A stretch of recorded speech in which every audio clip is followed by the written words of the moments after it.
안녕하십니까. 7월 8일 모닝브리핑 지금 출발합니다. 먼저 미국 증시 핀비닷컴 통해서 살펴보도록 하겠습니다. 이 다우지수가 0.94% 하락 마감했고 나스닥 지수 188포인트 하락했죠. 대략 한 1% 가까운 하락세가 연출이 됐습니다. S&P 500 지수 0.79% 하락했고 널셀 2000 지수도 1.5% 하락 마감했습니다. 아시다시피 뉴욕 증시 3대 지수가 하락한 이유는 8일자 트럼프 대통령의 상호관세 유예 조치 만료를 앞두고 이 무역 정책의 불확실성에 대한 경계감, 이에 따른 차익 매물이 출가 됐죠. 특히 잠시 후에 다시 한번 말씀드리겠습니다만 주요 종목군들 엔비디아를 비롯해서 애플 이런 M7 종목 중에서 특히 테슬라에 대한 우리 한국 투자가들께서 많이 가지고 있는 종목 아니겠습니까? 이 테슬라에 대한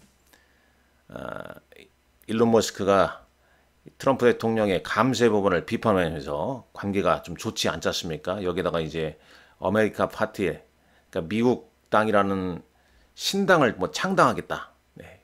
이러면서 계속 불확실성을 증폭시키고 있죠. 이런 부분도 오늘 미국 증시의 추가적인 약세를 좀 불러일으킨 요인이 아니겠냐 하는 생각이 듭니다. 자, 준비한 내용 좀 보면서 말씀을 좀 드리겠습니다. 쭉 보시죠. 일단 7월 8일자, 현지 시간 7월 8일자로 상호관세 유예 기간이 만료인데, 이게 8월 1일부터 관세 부과는 시작된다고 이 트럼프 대통령이 얘기를 했죠. 그러니까 관세 유예 기간은 일정에서 7월 8일이 아닌 이 종료 시한이 7월 9일, 7월 8일까지지 않습니까? 근데 8월 1일 상호관세를 부과한다고 예정을 했기 때문에 간접적인 연장이다. 간접적으로 이 주요 교육 서한을 좀 보냈고, 물론 그 관세도 상호관세도 관세율도 얘기를 했습니다. 발표를 했죠. 8월 1일에 상호관세를 부과한다고 하니까 그때까지는 좀 시간적인 좀 여유가 있고 협상 테이블에 좀 올라갈 수 있다는 얘기가 되겠습니다.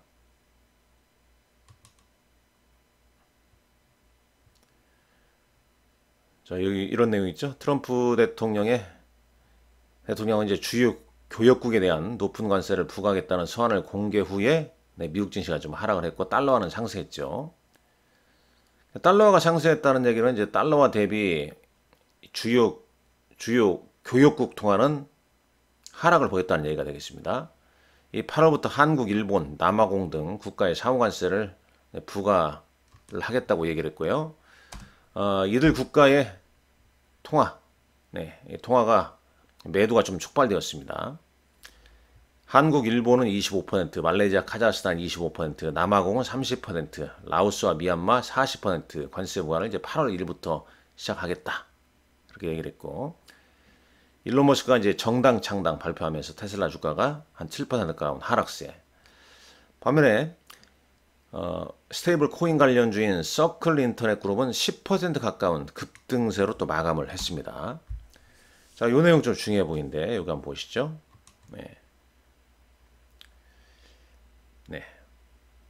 이안 리건과 베일 하트먼, BMO 캐피탈 마켓에 이 사람들이 이런 얘기를 했네요. 무역 전쟁이 다시 촉발되면서 국제 가격이 좀 급등을 했다는데요. 그리고 요 내용이 또 중요한데, 그나마 한 가지 긍정적인 것은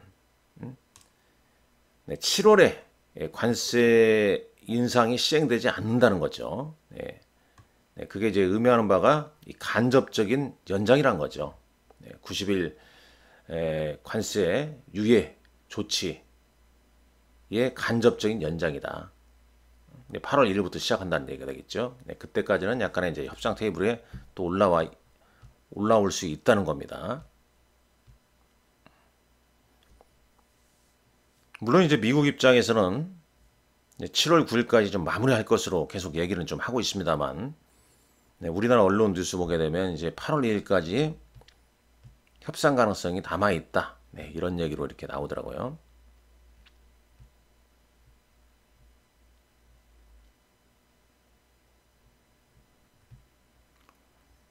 자, S&P 500 매부를 한번 보시죠. 자, S&P 500 매부 보게 되면 이제 테슬라 좀 전에 말씀드렸습니다만, 예, 일론 머스크가 지난 5일날 미국의 공화당, 민주당 이 양당 체계인데 이 대신할 제3당의 신당 아메리카당을 세우겠다 발표하면서 테슬라 주가에 영향을 미쳤죠. 이거에 대해서 웨드부시의 댄 이브스 있지 않습니까? 댄 아이브스. 이 머스크가 정치에 깊이 관여하고 워싱턴 정가의 기득권 세력과 맞서려는 것은 테슬라 주주들이 바라는 방향과 정반대다. 이런 걸 좀 걱정하고 있다는 얘기 아닙니까? 정치를 멀리 이건희 회장한테 한 수 배웠어야 되는데 말이죠. 일론 머스크도. 불가근 불가원. 정치라는 게. 여튼간 오늘 시총 상위 종목에서는 테슬라 주가가 가장 많이 하락을 했죠. 자, 여기 한번 볼까요? 엔비디아가 0.69% 시총 1위. 뭐 하락세는 크진 않습니다. 네, 마이크로소프트 이러하고요. 애플 1.69% 하락했습니다. 아마존은 소폭 상승했고, 반도체 쪽 보죠. 브로드컴. 그 다음 네, 브로드컴이랄지 여기 네, 나머지 반도체 관련주들 보게 되면 AMD 하락했죠. S&P 500 매수 다시 보게 되면 이제 엔비디아냐 브로드컴 같은 경우는 크게 하락을 보이진 않았지만 AMD, 퀄컴, 마이크론 테크놀로지 1.94%, 반도체 소부장 관련주도 좀 약보합세를 좀 보였죠. 특히 이제 오늘 우리 시장의 중요한 이번 주 가장 중요한 일정 중에 하나가 이 삼성전자 잠정 실적 발표 아니겠습니까? 삼성전자.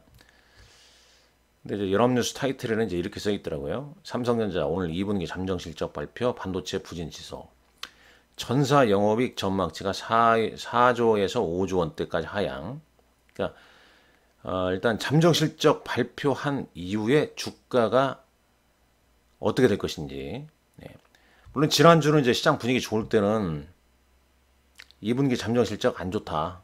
그러나 바닥론이 실적 발표 안 좋게 나오면 바닥이다. 근데 이런 여론이었거든요. 이런 분위기였는데 뭐 지난 금요일 이제 기관의 차익 실현. 어제도 이제 삼성전자 2% 중반대 하락. 그리고 오늘 이제 잠정 실적 발표하는 시점이기 때문에 여기에다가 미국의 상호관세, 한국 부가 이 부분이 투심에 그리고 이제 어제 외국인이 많이 팔았다 이겁니다. 여기다가 이제 MSCI 한국 ETF 지수 EWI죠. 이게 지금 3.6% 하락했단 말이죠. 이렇게. 네. 자, 그래서 다시 6만 원대 초반대까지 6만 원을 좀 지키냐 안 지키냐. 또 오늘 그런 부분을 또 고민할 수밖에 없지 않겠냐 하는 생각이 좀 듭니다. 악재 선반영하고 지난주 시장 분위기처럼 오히려 저가 매수가 들어왔으면 하는 바람인데 일단 뚜껑 열어보시죠. 열고 시장 반응 보시는 게 좋습니다. 그러나 뭐 큰 흐름은 뭐 잠정 실적 나오면서 좀 흔들리더라도 보유가 맞죠. 우리 시장은 일단 지난주까지 상법 개정 코스피 3100 이후에 어제는 좀 반등을 시도했습니다만은 결국은 또 상호관세 우리나라에 대한 이 상호관세 25% 부과한다는 것도 8월 1일까지는 또 협상의 여지가 다 남아있기 때문에 오늘 시장에서 어떻게 받아들이냐 아주 부정적으로 받아들이지는 않을 것이다 이렇게 봅니다. 물론 이제 원달러 환율이 1378원대까지 좀 상승했다는 점은 좀 부담이죠. 자, 요거 한번 보시죠. EWI고요. 그 다음에 이제 원달러 환율, NDF에서 1375원대까지, 최근 원화 강세에서 일시적으로 이제 달러화 대비 원화가 약세로 살짝 돌아섰는데, 이게 뭐 추세적이겠냐? 뭐 그렇게 보는 시각 아니죠. 그 다음에 10년물 국제금리는 이제 4.39%로 올랐습니다. 반도체 지수나 ETF는 1.8% 하락 마감했다는 점, 그 점 좀 보셔야 할 것 같습니다. 아무쪼록 오늘 삼성전자, 미국 시장 하락,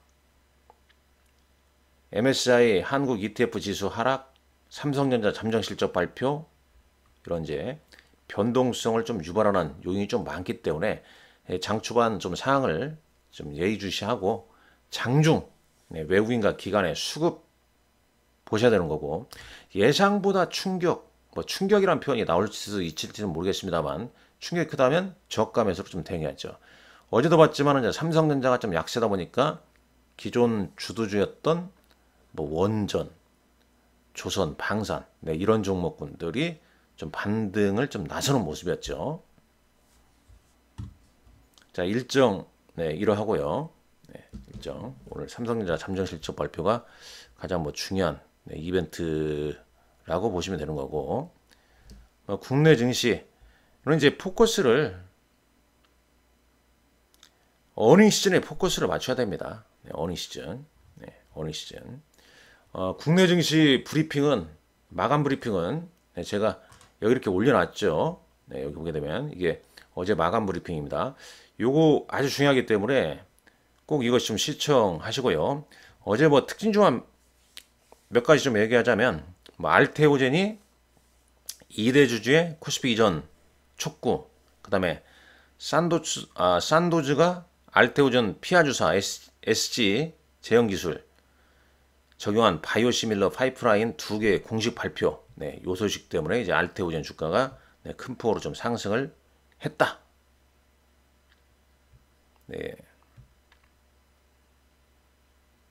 그 다음에 이제 한국은행이 비은행권의 스테이블 코인 발행을 허용하는 대신 유관기관 만장일치 방식을 제한했다. 이러면서 이제 뭐 네이버, 카카오, 그 다음에 이제 스테이블 코인 관련주들 다날 같은 종목군들이 어제 큰 폭으로 좀 올랐다. 그리고 이제 2분기 실적 시즌 도래하면서 어제장 K뷰티, 뭐 APR 한국홀마 파마 리서치를 비롯해서 뭐 달바 글로벌, 이런 종목군들, 그 다음에 의료기기 원택, 이런 종목군들이 크게 올랐습니다. 일단 핵심은 2분기 어닝 시즌이라는 거죠. 그리고 이제 다음 이제 정기국회 9월자로 보여지는데, 이 자사주 소각 의무화, 그 다음에 배당 분리과세, 이런 부분이 상당히 좀 이슈화 될 가능성이 높다. 그런 부분도 미리미리 좀 체크를 좀 하셔야 된다. 이 말씀 드리겠습니다. 여기 일정 한번 보자면요. 9월 제가 여기 좀 미리 써놓은 것 같은데, 여기 나왔지 않습니까? 정기국회 개회, 자사주 의무 소각 논의, 이때 할 가능성이 높다는 거죠. 그 다음에 여기다 이제 이 배당 분리과세, 이건 뭐 좀 시간이 좀 걸릴 수 있겠지만 이런 게 좀 논의가 있기 때문에 요 흐름 보면서 이제 대응을 또 해 가야 되지 않겠냐 하는 생각이 좀 듭니다. 오늘 여러분들 좋은 하루 되시고 화이팅 하시라는 말씀 드리겠습니다. 오늘 마감 브리핑은 개인적인 사정으로 좀 쉴 수도 있습니다. 이 점 말씀드리면서 마치도록 하겠습니다. 감사합니다.